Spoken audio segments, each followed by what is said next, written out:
Howdy Om Tat Sat. It's Friday afternoon, well, Friday almost evening. Uh, Late on my afternoon tea today. So I figured I'd have some afternoon tea. Had to leave work a little bit early so I could get to the post office because I don't live in civilization, so I have to go pick up my own mail.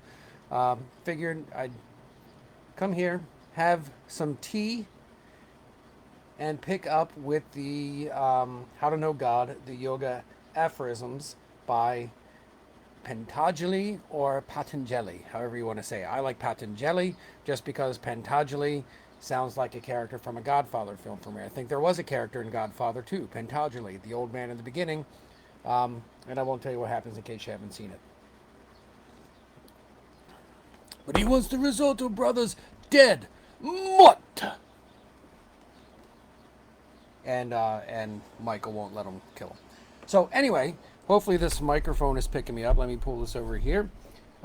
Just to remind you, I'm going to read through the first. I think we got to the first 11 or 12 aphorisms. I'm not exactly sure where we stopped, so I'll pick up at 12 and just see what happens. If it sounds familiar, whatever. It was like a cliffhanger. So I'll just read through them real fast so you can just actually hear the Yoga Sutras without the commentary, and then we'll pick up with the book with the commentary um, when we get to wherever we're supposed to be here. So this is the beginning of yoga instruction. 2, yoga is the control of thought waves in the mind. Little side story. Sorry, two sentences in. I'm already off script. If yoga is the sort of modulation of the thought waves, and the thought waves are sort of these disturbances in the mind. And of course, there's 5 kinds that we're going to encounter here in a second. Just a little story that there were just some modulations in the thought waves around here because I've been working all day, and the dogs have this beautiful porch that's closed in, and a doggy door, and this giant yard that they can go out into, and they were here all day getting to enjoy all this freedom and doing whatever they want. I get home, and what's the first thing one of them does as soon as I get home? Poops in my house. So, of course, there was a modulation in the thought waves because Yogi Indradush was not a happy man when he saw that. So, had to employ some discipline, which was you go lay down.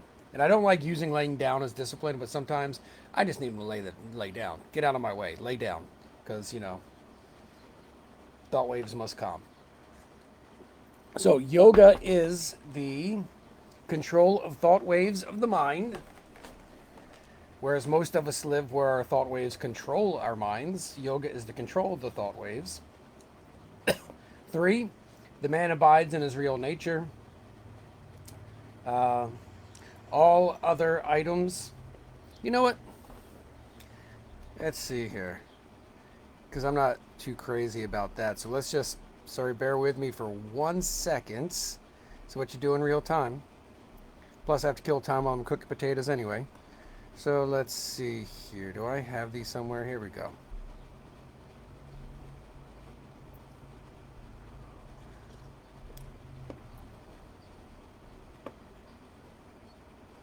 See, I don't like that. The man abides in his real nature. Basically, um,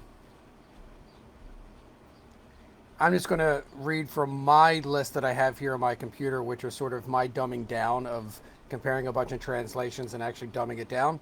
So, yoga happens when we are ready. 2, yoga happens when our minds are placid, calm, and unagitated. 3, we can only see who and what we really are when our minds are placid, calm, and unagitated. I really don't think that anybody spiritual would have any problem with anything so far, except for maybe the word yoga. So we can make union with God happens when our minds are placid, calm, and unagitated. We can only see who we really are when our minds are placid, calm, and unagitated. 4, we forget who we are when our minds are agitated and our thoughts are in flux, and we equate who and what we are and our reality with those agitated thoughts and perceptions. So, if yoga is the modulation of the thought waves, when our thought waves are not modulated and they are active, we tend to forget who we are and begin to identify with those thought waves and think that's who we are and that's what reality is. And reality isn't that. That's just our thought waves going. Reality, we only get to see when those thought waves are calm and our minds are placid, calm, and unagitated. Then we actually see who we are and see reality as it is. There are five basic types of fluctuations that disrupt the mind, which we perceive either as I like saying we perceive either as biased or unbiased, or here it's commonly done as painful. There are five kinds of thought waves, some painful, others not painful. I think another way of saying that too, which it's metaphorically, which actually sort of captures it, some of these thought waves are flavored and some are unflavored. The yoga group that I'm friendly with, they like using the word, some are colored, some are uncolored, right? So some have colors, some are sort of opaque and transparent. So there are five kinds of thought waves. Some have some kind of something to them, coloring, flavoring, feeling, whatever, and others don't. These five kinds of thought waves are right knowledge, wrong knowledge, verbal delusion, sleep, and memory. And the way I make it is these are accurate perception, misperception, unsubstantiated information, deep sleep, and memory. And I know deep sleep sounds like a weird thing to include in there, but it is. It is a form of thought because you know, because if it weren't, you wouldn't have realized you had been asleep when you're not asleep, right? You would just be this like period of unconsciousness that you didn't know what even happened. It wouldn't be like, oh, I fell asleep. It would be, oh, there's this gap in time, like aliens picked me up or something. So deep sleep, dreamless sleep, is a thought wave. It is a mode of thought. 7, the right kinds of knowledge or accurate perception comes from direct experience, valid logic, and scriptural testimony. 8, misperception happens when something appears to be what it is not. The classic example is mistaking a rope for a snake and then acting as if that rope is a snake. It's not, it's a rope. Unsubstantiated information or verbal delusion happens.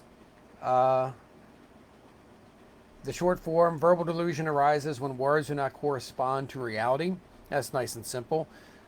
I complicate a little bit. Verbal, unsubstantiated information happens when beliefs, ideas, knowledge, and experiences have been told to us or imagined to us, but they were not directly experienced by us as observable events.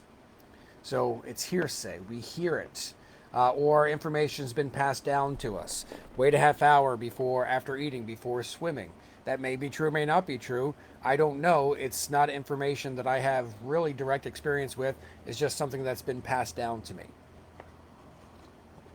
Don't wake up a sleepwalker. Information that actually turns out not to be true, but it's information that is passed down and often believed as real. Okay? But it's not usually passed on with direct experience. I haven't experienced a sleepwalker and waking them up and seeing if they were going to be fine or not, or having to make a decision. Do you not wake them up? I've not had that direct experience, so it's just hearsay or unsubstantiated information. All right? Sorry, there's more commentary than I expected. Deep sleep. 10. Deep sleep is a dreamless state where we are not aware of our thoughts. Or the way he does it is it's a thought about nothingness, which I like it because then it's like Seinfeld. Deep sleep is Seinfeld. It's a show about nothing. Memory is a self-contained, 11 memory is a self-contained recollection of previous experiences that is recorded by our minds.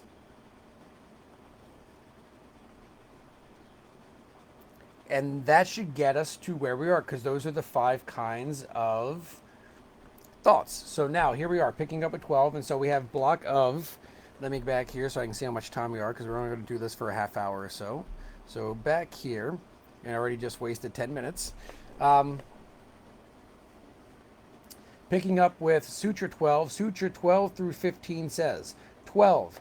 They are controlled by means of practice and non-attachment, they being the thought waves. The 5 kinds of thought waves, or modulations or fluctuations of the mind, they are controlled by means of practice and non-attachment. And for the reading, I'm just going to use their translation instead of complicating with my stuff too. Maybe in the recall, I'll add my stuff just to sort of help us remember where we've been. But there we go. They are thought modulations, thought waves, fluctuations of minds are controlled by means of practice and non-attachment. 13. Practice is the repeated effort to follow the disciplines which give permanent control of the thought waves of the mind. 14. Practice becomes firmly grounded when it has been cultivated for a long time, uninterruptedly, with earnest devotion. 15. Non-attachment is self-mastery. It is freedom from desire for what is seen and heard. So the commentary says, waves of the mind can be made to flow in 2 opposite directions, either toward the objective world, the will to desire, or toward true self-knowledge, the will to liberation. Therefore, both practice and non-attachment are necessary indeed. Are necessary. Indeed, it is useless and even dangerous to attempt one without the other.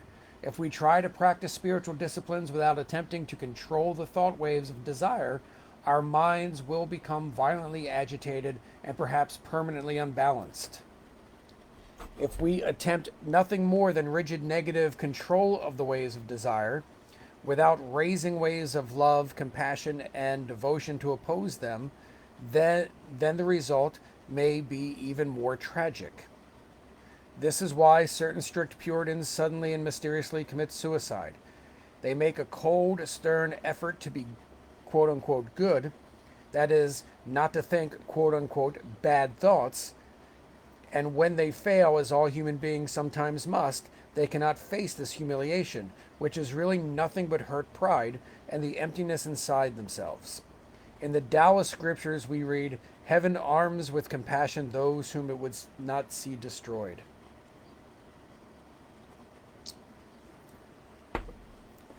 The spiritual disciplines which we are to practice will be described in due course. They are known as the 8 limbs of yoga. Excuse me. Very coffee out here. Perseverance is very important in this connection. No temporary failure, however disgraceful or humiliating, should ever be used as an excuse for giving up the struggle. If we are learning to ski, we are not ashamed when we fall down or find ourselves lying in some ridiculous entangled position. We pick ourselves up and start again. Never mind if people laugh or sneer at us. We used to call them egg beaters when we were learning how to ski and skiing. We would class 10 egg beater, class 1 egg beater, depending on how much motion and was involved in the fall. We pick ourselves up and start again. Never mind if people laugh or sneer at us. Unless we are hypocrites, we shall not care what impressions we make. Unless we are hypocrites, we shall not care what impressions we make on the onlookers. No failure is ever really a failure unless we stop trying altogether. Indeed, it may be a blessing in disguise, a much-needed lesson. And I'm going to say that little sentence again because that's probably true of many things in life, not just with the Yoga Sutras or knowing God. No failure is ever really a failure unless we stop trying altogether. Indeed, it may be a blessing in disguise, a much-needed lesson. Non-attachment is the exercise of discrimination. We gradually gain control of the, quote, painful, end quote, or impure thought waves by asking ourselves, why do I really desire that object? What permanent advantage should I gain in by possessing it? In what way would its possession help me towards greater knowledge and freedom? The answers to these questions are always disconcerting. They show us that the desired object is not only useless as a means to liberation, but potentially harmful as a means to ignorance and bondage. and further, that our desire is not really desire for the object in itself, but only a desire to desire something, a mere restlessness of the mind. And I'm going to do that part again, just because that's important. They show us that the desired object is not only useless as a means of liberation, but potentially harmful as a means to ignorance and bondage. And further, that our desire is not really desire for the object in itself, but only a desire to desire something. It's only a desire to desire something. It's a mere restlessness of the mind. It is fairly easy to reason all this out in a calm moment. But our non-attachment is put to the test when the mind is suddenly swept by a huge wave of anger or lust or greed. Then it is only by determined effort of will that we can remember what our reason already knows, that this wave and the sense object which raised it and the ego sense which identifies the experience with itself are all alike transient and superficial, that they are not the underlying reality.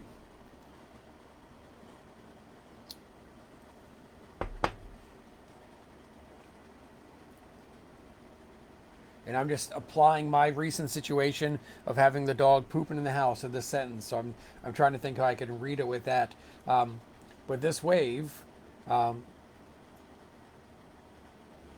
sense object, which is the poop, which raised the wave of anger and the desire of not having my house be used as a toilet by the dogs, and as the desire to not clean things and only have them soiled immediately after I clean them, that is represented in that poo. And the ego sense, which is the meanness, which identifies the experience with myself, that somehow this is an attack on me, or it's, the universe telling me I can never have nice things, or I'm not worthy to have a house where dogs don't poop in it, or whatever crap my ego tells me that triggers, that helps fuel this anger and these other desires that I have. They're all alike transient and superficial. They are not the underlying reality.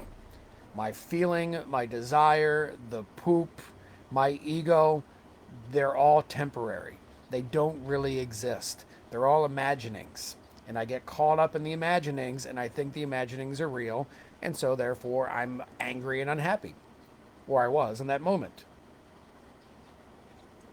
But then I got to sit down and be calm and remember, oh yeah, that's all bullshit. Sorry if that's a strong word for you. Let me rephrase that again where I won't have to use that word. Horseshit. Some people don't like bulls. Non-attachment may come very slowly, but even its earliest stages are rewarded by a new sense of freedom and peace. It should never be thought of as an austerity, a kind of self-torture, something grim and painful. The practice of non-attachment gives value and significance to even the most ordinary incidents of the dullest day. It eliminates boredom from our lives, and as we progress and gain increasing self-mastery, we shall see that we are renouncing nothing that we really need or want. We are only freeing ourselves from imaginary needs and desires. In this spirit, a soul grows in greatness until it can accept life's worst disasters calm and unmoved. Christ said, "For my yoke is easy and my burden is light." One of my favorite passages from the Gospel of Matthew, chapter 11, by the way. Meaning that the ordinary, undiscriminating life of self-attachment, let me read what it says.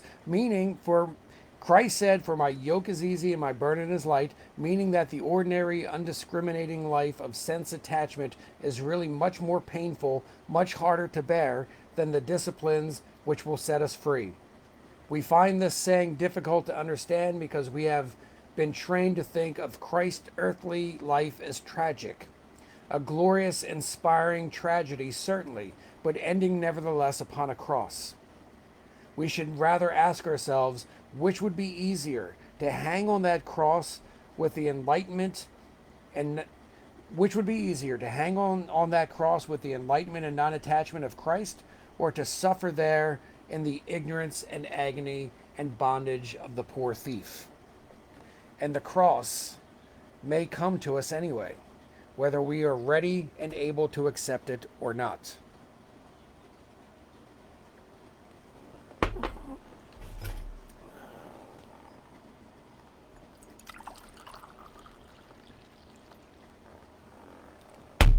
Today's afternoon tea is Earl Grey, by the way. Which is why I'm not a Hare Krishna, because I do like my tea and I'm not prepared to give that up. I think Krishna understands. And I don't mean to be flip on that. I'm serious. I think Krishna understands. We are able to give up what we were able to give up. 16. When thought knowledge of the Atman, when through knowledge, again, if I actually read the words that it says, it makes sense. When through knowledge of the Atman, one ceases to desire any manifestation of nature, then that is the highest kind of non-attachment. All right, so let's see what they have to say about that. Non-attachment is not, it's squiggly lettered not, italicized. Non-attachment is not indifference. This cannot be repeated too often. Let's put that to the test. Non-attachment is not indifference. Non-attachment is not indifference. Non-attachment is not indifference. This cannot be repeated too often. Many people reject the aims of yoga philosophy as, quote, inhuman and, quote, selfish, end quote, because they imagine yoga as a cold, deliberate shunning of everybody and everything for the sake of working out one's own salvation. The truth is exactly the opposite. Human love is the highest emotion most of us know. It frees us to some extent from our egoism in our relation to one or more individuals. But human love is still possessive and exclusive. Love for Atman is neither. We readily admit that it is better to love people for what they really are than merely for their beauty, their intelligence, their strength, their sense of humor, or some other quality. But this is only a vague and relative phrase. What people, quote, really are, end quote, is the Atman, nothing less. To love the Atman in ourselves is to love the Atman in ourselves is to love it everywhere. And to love the Atman everywhere is to go beyond any manifestation of nature to the reality within nature. Such a love is too vast to be understood by ordinary minds, and yet it is simply an infinite deepening and expansion of the little limited love we all experience. To love someone, even in the usual human manner, is to get a brief, dim glimpse of something within that person which is tremendous, all-inspiring, and eternal. In our ignorance, we think that this something is unique. He or she, we say, is like nobody else. That is because our perception of reality is clouded and obscured by the external manifestations, the character and individual qualities of the person we love, and by the way in which our own ego sense reacts to them. Nevertheless, this weak flash of perception is a valid spiritual experience, and it should encourage us to purify our minds and make them fit for that infinitely greater kind of love which always awaits us. This love is not restless or transient, like our human love. It is secure and eternal and calm. It is absolutely free from desire, because lover and beloved have become one. Note the following from the Bhagavad Gita. Water flows continually into the ocean, but the ocean is never disturbed. Desire flows into the mind of the seer, but he is never disturbed. The seer knows peace. He knows peace who has forgotten desire. He lives without craving, free from ego, free from pride. 17. Concentration upon a single object may reach 4 stages: examination, discrimination, joyful peace, and simple awareness of individuality. Ooh, this goes on for a while. All right, this is probably going to take us to the end. So let's see here. Concentration upon a single object may reach four stages: examination, discrimination, joyful peace, and simple awareness of individuality. In order to understand this and the following aphorisms, we must now study the structure of the universe as it is presented in Vedanta philosophy. Vedanta is the philosophy based upon the teaching of the Vedas. The Vedas, the earliest Hindu scriptures.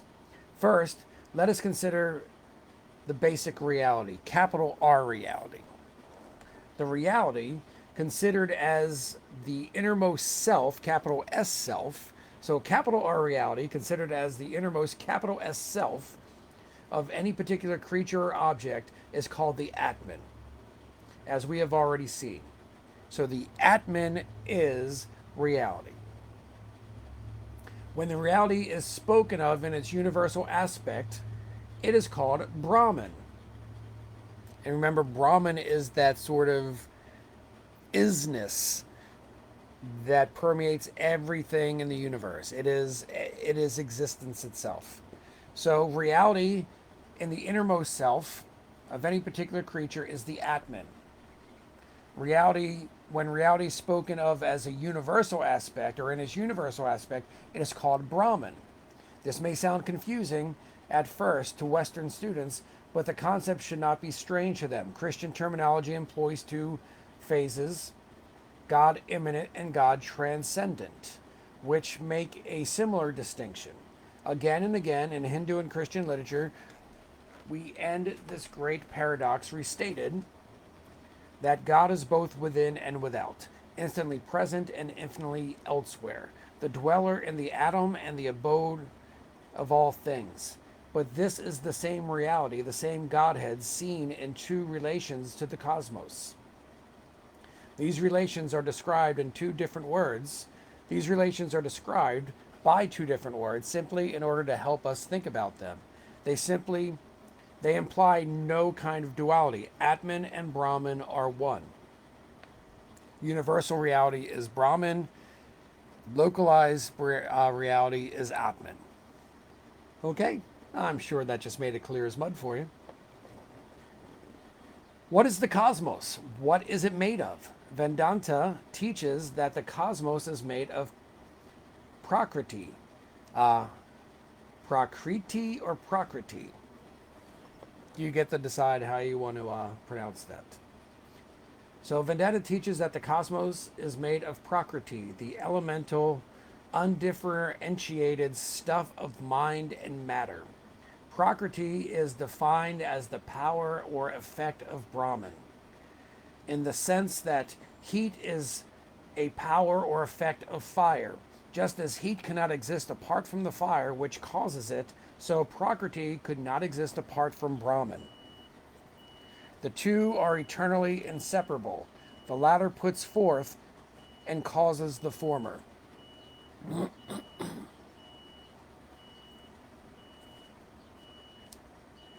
Patanjali differed from Vedanta on this point, believing the Purusha, or Atman, and Prakriti were two separate entities.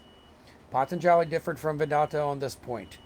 He believed that Purusha, or Atman, and Prakriti were two separate entities, both equally real and eternal. Since, however, Patanjali also believed that the individual Purusha could be entirely liberated and isolated from Prakriti, he was in fact in complete agreement with Vedanta as to the aim and goal of spiritual life. Why does Brahman cause Prakriti? This is a question which cannot possibly be answered in terms of any man-made philosophy, for the human intellect is itself within Prakriti and therefore cannot comprehend its nature. A great seer may experience the nature of Brahman-Prakriti relationship. A great seer may experience the nature of the Brahman-Prakriti relationship while he is in a state of perfect yoga, but he cannot communicate his knowledge to us in terms of logic and language because, from an absolute standpoint, Prakriti does not exist. It is not the reality, capital R reality, and yet it is not other than the capital R reality. It is the reality as it seems to our human senses. The reality, capital R reality, distorted, limited, misread. We may accept as a working hypothesis the seer's assurance that this is so, but our intellects reel away baffled from the tremendous mystery. Lacking superconscious experience, we have to be content with picture talk. We come back gratefully to Shelley's famous line, "Life, like a dome of many colored glass, stains the white radiance of eternity." Philosophically, there may be Philosophically, they may be rather vague. It is not clear exactly what Shelley means by life, but they do provide us with a useful and beautiful image. If we think of Brahman as the white radiance, then Prakriti is represented by the colors which disguise the real nature of its beams. Prakriti, it has been said, is the elemental, undifferentiated stuff of mind and matter. In what relation does it stand to the highly differentiated phenomena of this apparent universe? In order to answer this question, we must trace the whole course of creation from the beginning. We say, quote, a creation, end quote, deliberately, for Hindu philosophy sees creation and dissolution as an endlessly repeated process. When from time to time the universe dissolves or apparently dissolves, it is said to go back into undifferentiated Prakriti and to remain there in a potential seed state for a certain period. What then is the mechanism of its recreation?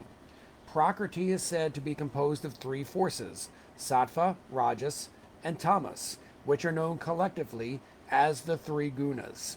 We're getting deep, folks. These gunas, whose individual characteristics we shall describe in a moment, pass through phases of equilibrium and phases of imbalance. The nature of their relationship to each other is such that it is subject to perpetual change. As long as the gunas maintain their equilibrium, Prakriti remains undifferentiated and the universe exists only in its potential state. As soon as the balance is disturbed, a recreation of the universe begins. The gunas enter into an enormous variety of combinations, all of them irregular, with one or the other guna predominating over the rest. Hence, we have the variety of physical and psychic phenomena which make up our apparent world.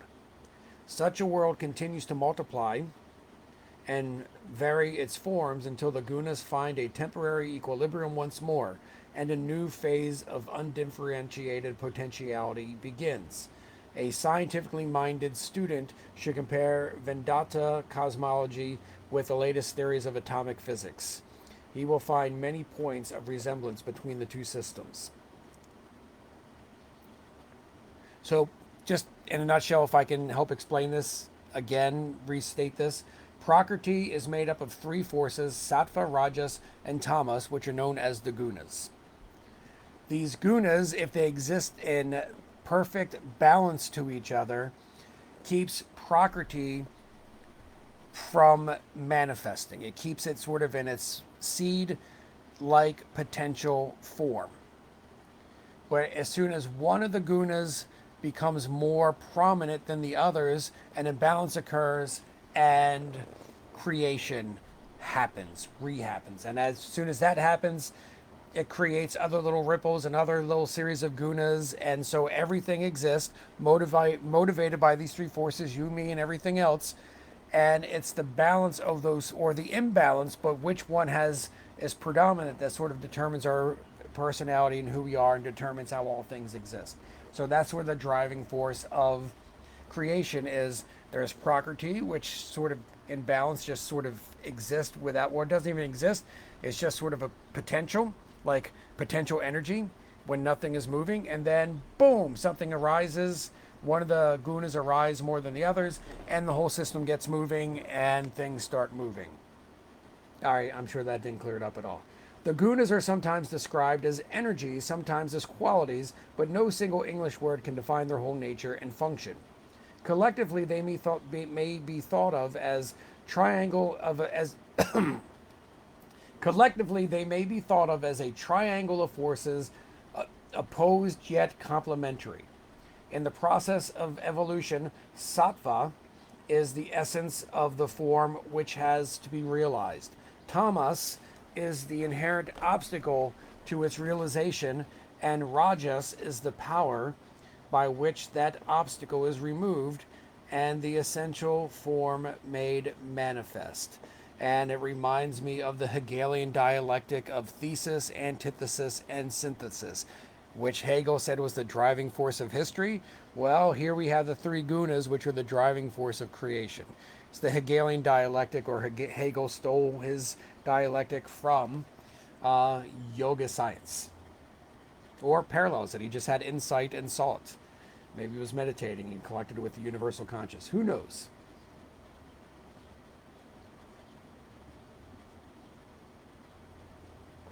For the sake of illustration, let us take a human rather than a cosmic example. A sculptor decides to make a figure of a horse. The idea of this horse, the form of it which he sees in his imagination, is inspired by sattva. Now he gets a lump of clay. The clay represents the power of tamas. Its formlessness is an obstacle which has to be overcome. Perhaps also there is an element of tamas in the sculptor's own mind. He may think, this is going to be a lot of trouble. It is too difficult. I'm tired. Why should I make the effort? That sounds like me at work. But here, the force of rajas comes to his aid. Rajas, in this instance, represents the sculptor's will to conquer his own lethargy and the difficulties of his medium. It represents also the muscular exertion which he puts forth in order to complete his work. If a sufficient amount of rajas is generated, the obstacle of tamas will be overcome, and the ideal form of sattva will be embodied in a tangible clay object. From this example, it should be obvious that the three gunas are necessary for an act of creation. Sattva alone would be just an unrealized idea. Rajas without sattva would be mere undirected energy. Rajas without tamas would be like a lever without a fulcrum. If we wish to describe the gunas individually, we can say that sattva represents all that is pure, ideal, and tranquil, while rajas expresses itself in action, motion, and violence, and tamas is the principle of solidarity, immobile resistance, and inertia. As has been said above, all three gunas are present in everything, but one guna always predominates. Sattva, for example, predominates in sunlight, rajas in the erupting volcano, tamas in the block of granite. In the mind of man, the gunas are usually found in a relationship of extreme instability, hence the many moods through which we pass in the course of a single day. Sattva causes our moments of inspiration, disinterested affection, quiet joy, and meditative calm.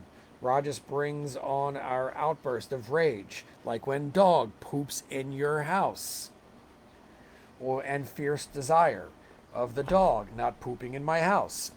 It makes us restless and disconnected. That is true. But it is also responsible for our better phases of constructive activity, energy, enthusiasm, and physical courage. Tamas is the mental bog into which we sink whenever sattva and rajas cease to prevail. In the state of tamas, we exhibit our worst qualities: sloth, stupidity, obstinacy, and helpless despair. Several chapters of the Bhagavad Gita are devoted to the gunas and their manifestations. The spiritual aspirant is advised to transcend them by a discipline of determination. The spiritual aspirant is advised to transcend them by a discipline of discrimination.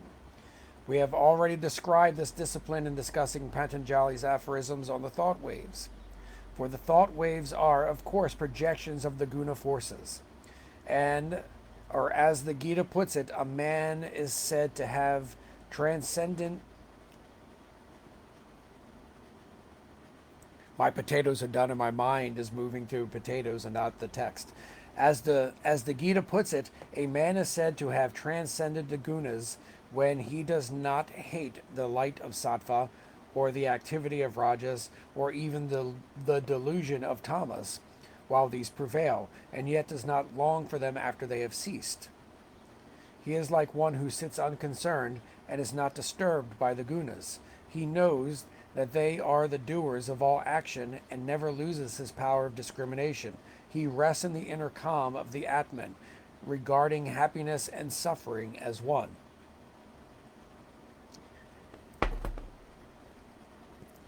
We have seen that the interaction of the gunas provides the motive power for the creative process. Now we can consider its stages. In the Hindu system, the first stage of evolution from undifferentiated Prakriti is called Mahat, the great cause. Mahat is the cosmic ego sense, the first dawning of differentiated consciousness. Holy cow, this goes on forever. I'm going to finish this paragraph and we're going to pick up from here. Mahat is the cosmic ego sense, the first dawning of differentiated consciousness. It may perhaps be compared to the spirit moving on the face of the waters, which is mentioned in the book of Genesis. From Mahat is evolved Buddhi, the discriminating faculty which has already been described. From Buddhi is evolved Ahamkar, the individual ego sense. From Ahamkar, the lines of evolution branch off in three different directions to produce Manas, the recording faculty, the five powers of perception, sight, smell, hearing, taste, and touch, the five organs of action, tongue, feet, hands, and the organs of evacuation and procreation, and the five Tanmatras, which are the subtle inner essences of sound, feel, aspect, flavor, and odor. These subtle Tanmatras, combining and recombining, are said to produce the five gross elements: earth, water, fire, air, and ether, of which the external universe is composed. To sum all this up briefly, creation is here described as an evolution outward from the undifferentiated into the differentiated consciousness, from mind into matter. Pure consciousness is, as it were, gradually covered by successive layers of ignorance and differentiation, each layer being grosser and thicker than the one below it, until the process ends on the outer physical surface of the visible and tangible world. And we're going to pick up there next time, because it has been longer than our half hour and my potatoes are probably going to burn because I heard the alarm go off. So thank you. Questions, comments, whatever, feel free to leave them. And see you next time. Maybe in tomorrow. Who knows? Hari Om Tat Sat. Peace out, boy and girl scouts.